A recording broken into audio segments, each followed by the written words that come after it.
साथियों नमस्कार। आज आपके बीच में एक नए विषय के साथ में फिर उपस्थित हुए हैं। मानव की विकास यात्रा बहुत लंबी रही है। ज्ञान विज्ञान में आश्चर्यजनक उन्नति करने वाला वर्तमान मानव कभी पत्थर युग में पशुवत जीवन जीता था। आहार, निद्रा, भय और मैथुन में वह पशुओं से बहुत कुछ ही अंशों में बेहतर था। धीरे धीरे वह सभ्यता के सोपान पर चढ़ता गया। पशुचरण, कृषि, उद्योग और फिर उसने अंतरिक्ष युग में प्रवेश किया। इस विषय के साथ ही कई मानव मूल्यों का भी विकास हुआ। इन मूल्यों ने आदमी को इंसान बनने का आधार दिया। वर्तमान युग में स्वतंत्रता, समानता और बंधुत्व चरम मानवीय आदर्शों के रूप में विश्व मानव के सामने आए हैं। आदर्श ही है, उपलब्धियां नहीं। स्वतंत्रता, समानता और बंधुत्व के चरण मानवीय आदर्श फ्रांस की राजक्रांति की उपज है। ऐसी मान्यता विश्व भर में बुद्धिजीवियों की रही है। इस हकीकत के साथ ही एक हकीकत और है जो इस भारत भूमि पर 2500 वर्ष पहले साकार हुई थी। भारत भूमि पर तथागत गौतम बुद्ध का जन्म और उसके द्वारा बौद्ध धर्म का प्रतिपादन विश्व के इतिहास की बहुत बड़ी घटना थी। तथागत गौतम बुद्ध कई मामलों में अन्य धर्म प्रचारकों से अलग थे।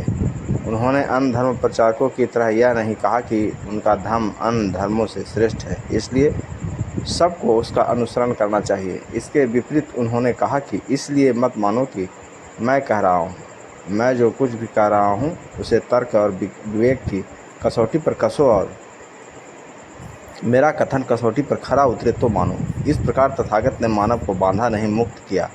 इतना ही नहीं, उन्होंने अपने बारे में कोई दावा नहीं किया कि उन्होंने कहा, न मैं प्रथम हूँ और न अंतिम।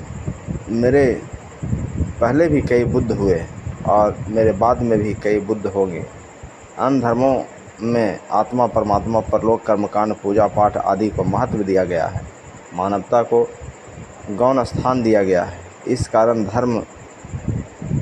धर्म को लेकर विश्व में सर्वाधिक रक्तपात हुआ है। इसके विपरीत बौद्ध धर्म में प्रज्ञाशील, करुणा, विवेक, समता, न्याय, समाधि और मुदिता जैसे मानवीय मूल्यों को महत्व दिया गया है। बौद्ध उपासकों के लिए पंचशील का पालन आवश्यक किया गया था। मानव के लिए इस प्रकार की आचरण संहिता की किसी धर्म संस्थापक ने बताई हो और करोड़ों लोगों ने उसे आचरण संहिता का पालन किया हो, ऐसा यह विश्व का एकमात्र उदाहरण है। बुद्ध ने जो पंचशील निर्धारण किए थे, प्राणी हिंसा से विरत रहना, चोरी से विरत रहना, व्यभिचार से विरत रहना, झूठ बोलने से विरत रहना तथा कच्ची पक्की शराब और नशीला वस्तुओं से विरत रहना। धर्म को हम आज तक किसी अर्थ में समझते जानते रहे हैं। उस चरण में थोड़े देर उतरकर देखा जाए तो तथागत द्वारा निर्धारित पंचशील की यह आचरण संहिता शिक्षा का सच्चा स्वरूप प्रस्तुत करती है। बुद्ध की शिक्षाओं से प्रभावित होकर हजारों बौद्ध भिक्षु प्रचार के लिए निकल पड़े। स्थान स्थान पर विहार, महाविहार और विश्वविद्यालय बने। बौद्ध धर्म से प्रभावित होकर सम्राट अशोक ने आज के 2000 वर्ष पहले सत्य और अहिंसा का प्रचार किया। जन सुविधा के लिए सड़कें बनाई, उनके किनारे वृक्ष लगवाए। मनुष्यों के लिए ही नहीं, पशु पक्षियों के लिए चिकित्सालय बनवाए। इस शिक्षा ने भारत में स्वर्णकाल का सृजन किया। तत्कालीन स्वर्णकाल के लिए विदेशी यात्री मेगास्थनीज, हेनसांग, फाहियान आदि ने लिखा है कि यहाँ चोरियाँ नहीं होती थी, लोग घरों में ताले नहीं लगाते थे, नास्तिक समृद्ध और सुखी थे, शिक्षा की सुंदर व्यवस्था थी। तथागत की संपूर्ण शिक्षाएं नैतिकता और मानवता को समर्पित थी, न कि पूजा पाठ, कर्मकांड, भाग, भगवान, स्वर्ग, नरक की। जगत चेतोश्वर संकल्पों को भारत को यदि आज भी सुखी और संपन्न बना रहा है तो तत्कालीन शिक्षाओं का पाठ्यक्रम में समावेश करना आवश्यक है। संवैधानिक संकल्प स्वतंत्र भारत के संविधान में भारत के लोगों का भारत के उज्ज्वल अतीत प्रेरणाओं और स्वतंत्रता, मानवता और बंधुत्व के चरम मानवीय आदर्शों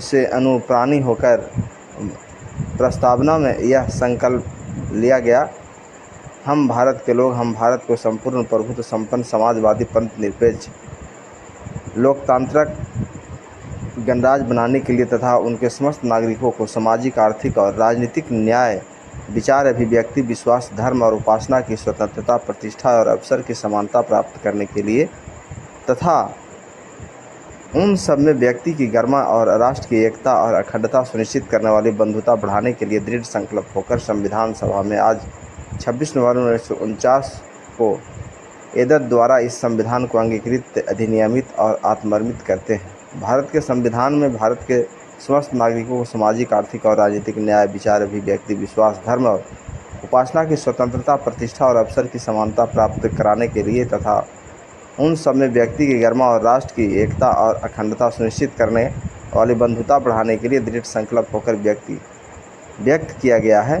इस देश के लोग द्वारा इस देश की सरकार में यह संकल्प 1950 को ही ले लिया था। इस संकल्प का पूर्ण होना अभी शेष है। इसे पूरा करने में देश की शिक्षा व्यवस्था महत्वपूर्ण भूमिका निभा सकती थी, किंतु ऐसा इस कारण नहीं हो सका क्योंकि सरकार और शिक्षावादी ने इस ओर ध्यान ही नहीं दिया। हालात बुरे हैं। आज यदि एक नज़र शिक्षा की ओर डालें तो हमें निराशा ही हाथ लगती है। कई बार देखा गया है कि छात्राओं और कॉलेजों में दिन रात बिजली के पंखे और बत्तियां चलती है। छात्र उन्हें चलाने और बुझाने की जहमत उठाने को अनावश्यक समझते हैं। शिक्षकों और शिक्षाविदों ने उनमें यह समझ विकसित करना आवश्यक नहीं समझा कि वह यह सोच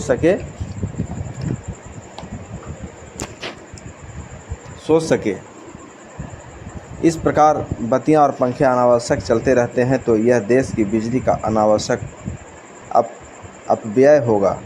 इस अपव्यय के कारण जितने ही किसानों को अपना खेत पिलाने और कितने ही उद्योगपतियों को उत्पादन के लिए बिजली नहीं मिलेगी और हमारा देश विकास की होड़ में दूसरे देशों से पीछे रह जाएगा। आप सड़क पर अपनी कार अथवा दोपहिया वाहन पर निकलेंगे तो यह देखकर दुख और हैरानी होंगे कि आपने हॉर्न बजाने पर अनपढ़ लोग तो आपको रास्ता देंगे किंतु पढ़े लिखे और लोग रास्ता नहीं देंगे। ऐसे में आपका सोचना अस्वाभाविक नहीं होगा कि ऐसी पढ़ाई किस काम की, जो पढ़े लिखो अच्छे नागरिक के गुण विकसित नहीं हो सके। दोष मात्र देश की नई पीढ़ी का नहीं है, उसकी अपनी परेशानियां हैं, उसके अपने तनाव हैं। स्वतंत्र भारत की सरकार ने इस देश के युवाओं के भविष्य की ओर कभी गंभीरता से नहीं सोचा। देश में 20 करोड़ जनसंख्या में से बच्चों और वृद्धों की संख्या कम से कम कर दे तो यह बात स्पष्ट सामने आती है कि हमारे देश में हर 50वां व्यक्ति बेरोजगार है। इस बेरोजगारों में अधिकांश शिक्षित बेरोजगार है। देश की राजनीति पर धन बल और बाहुबल का बोलबाला है। प्रजातंत्र का चौथा स्तंभ कहे जाने वाले प्रेस पर पूंजीपतियों का कब्जा है। अखबारों में भ्रष्ट और चरित्रहीन राजनेताओं के थोथे भाषणों को ही सबसे अधिक स्थान मिला है। घर परिवार में भी वही रूढ़िता और परंपराओं की जहालत बरकरार है। व्यक्तिगत जीवन कुंठाओं और त्रासदियों से अटा हुआ है। अपने आप में घुटती हुई औरतें, अनजान शिकंजों में छटपटाते पुरुष, आसपास जो कुछ हो रहा है उसे समझ पाने में असमर्थ, विवश और अपने आप को अकेला पाते किशोर इन सबसे ऊपर शिक्षा में कोई सुकून नहीं, संकल्प जगाने वाली मार्गदर्शिका नहीं। ऐसे में क्या करेगी देश की नई पीढ़ी, जिसने किसी से सरोकार नहीं रखा, किसी ने देश को राष्ट्र बनाने की सोचा नहीं। यही तो तस्वीर है स्वतंत्र भारत के अधिसंख्य बच्चों, किशोरों और युवाओं की। मैं अभिजात वर्ग की बात नहीं करता, सत्ता संपन्नों की बात नहीं करता, धनाढ़ और नव धनियों की बात नहीं करता, जो संख्या में इस देश की जनसंख्या का मात्र 7% है। ये 7% लोग देश के 90% संसाधनों पर सत्ताओं के स्वामी और उसका यह वर्चस्व समाप्त नहीं हो जाए, इसलिए शिक्षा में आज दिन तक अपेक्षित परिवर्तन नहीं किया गया है, न ही होने दिया गया। मानवीय मूल्यों की अपेक्षा हेलन केयर जन्मांध थी। उसने अपनी अंधता को कभी अपनी हीनता नहीं समझा।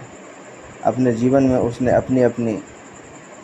अपनी अंधता को कभी अपनी हीनता नहीं समझा। अपने जीवन में उसने अंधों के लिए बहुत काम किया। अपार ऊर्जा और आशावादिता थी उसमें, बहुत कुछ। अच्छी लेखिका भी थी। उसने लिखा है, सफलता का एक दरवाज़ा बंद होता है तो सफलता के दूसरे दरवाजे खुल जाते हैं। यह बात अलग है कि हम उन्हें देख नहीं पाते। हजारों लाखों लोग अपने अंधेपन को रोते रोते मर खप जाते हैं, किंतु हेलन लेकर अमर हो गई। वह आँख वालों के लिए भी प्रेरणा का स्रोत हो गई। कहाँ से आई उसमें यह प्रखर आशावादिता, अटूट ऊर्जा, और कहाँ से आया उसमें कभी नहीं चुभने वाला उत्साह। यह सब हर मनुष्य के भीतर होता है। मनुष्य को अपने भीतर की शक्तियों का एहसास कराने का काम शिक्षा बखूबी कर सकती है।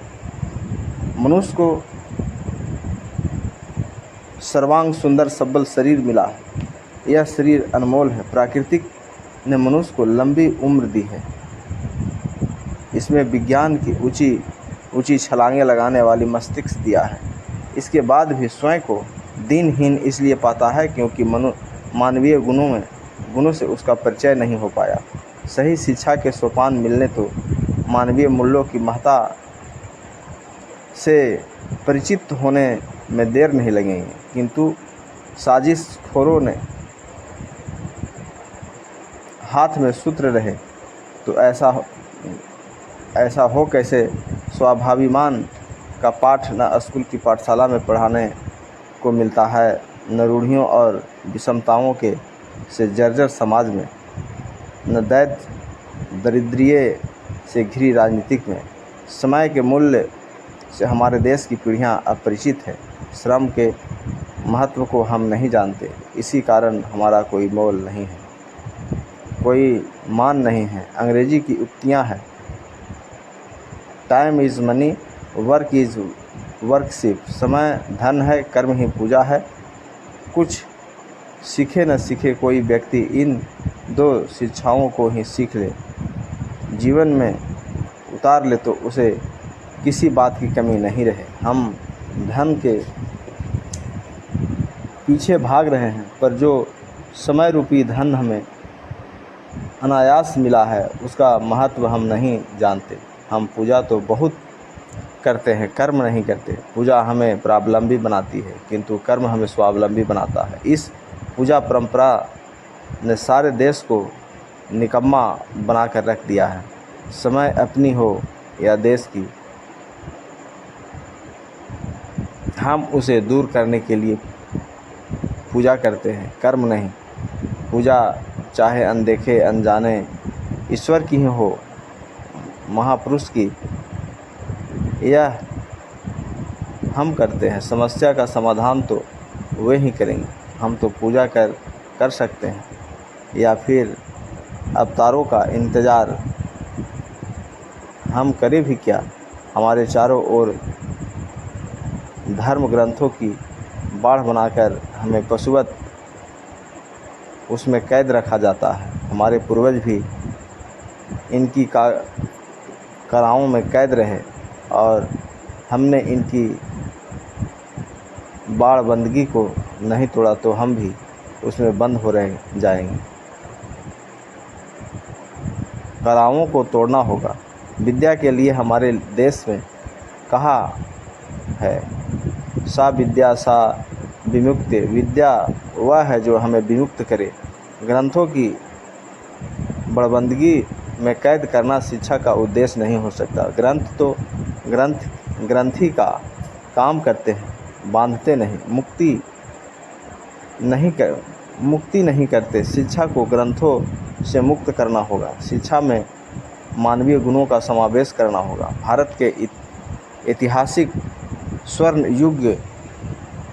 युग में ऐसा ही किया गया था। तब भारत विश्व गुरु हुआ था। धार्मिक ग्रंथों से नहीं हुआ था, सद्गुणों के शिक्षा क्रम से हुआ था। ज्ञान विज्ञान के अध्यापन से हुआ था। प्रज्ञाशील, करुणा, समाधि, समता, विवेक, न्याय, सहिष्णुता आदि गुणों का व्यक्ति में विकास करते हुए हुआ था। ज्ञान विज्ञान, कला, साहित्य, उद्योग, व्यवसाय आदि पर निरंतर शोध, लेखन, पठन पाठन, अध्ययन इस भारत भूमि पर पूर्व काल में होता था। देश विदेश के लाख विद्यार्थी यहाँ के बिहार नामी विश्वविद्यालय में अध्ययन करते थे। नालंदा, तक्षशिला, विक्रमशिला, अवंतिका, उदंतपुरी जैसे अनेक विश्वविद्यालय इस पुण्य धरा पर विकसित थे। सारा समाज शील पालन से व्यवस्थित था। जो जितना बड़ा होता था उसे उतने ही अधिक विकसित थे। सारा समाज शील पालन से व्यवस्थित था। जो जितना बड़ा होता था उतना ही विकसित था। शील पालने पड़ते थे। उपासक पंचशील पालते थे। भिक्षु को अष्टांगिक पालन होते थे। यह भी भारत भूमि की पारंपरिक सही शिक्षा बिहारों और विश्वविद्यालय में लाखों की संख्या में पुस्तकें संग्रहित थी। मानवता की इस अनमोल धरोहर को बर्बर शासकों ने अग्नि की भेंट चढ़ा दी। कालांतर में इस देश की पीढ़ियों को मानसिक गुलाम और अज्ञान की अंधकार में डुबाने के लिए जो कुछ किया गया वह भारत की भावी पीढ़ियों को अज्ञानी बनाने की साजिश थी। अतः यदि भारत को वैसा ही गौरवशाली भारत बनाना है तो वैसे ही मानवतावादी शिक्षा की नीति अपनानी होगी। तो शुक्रिया साथियों, आपने हमारे विचारों को सुन रहे हैं। उम्मीद करते हैं कि आपको इससे लाभ होगा, आपको अच्छा लगेगा। अगर जो आपको अच्छा लगे तो हमारे चैनल को सब्सक्राइब करें, लाइक करें, शेयर करें। शुक्रिया। जय संविधान।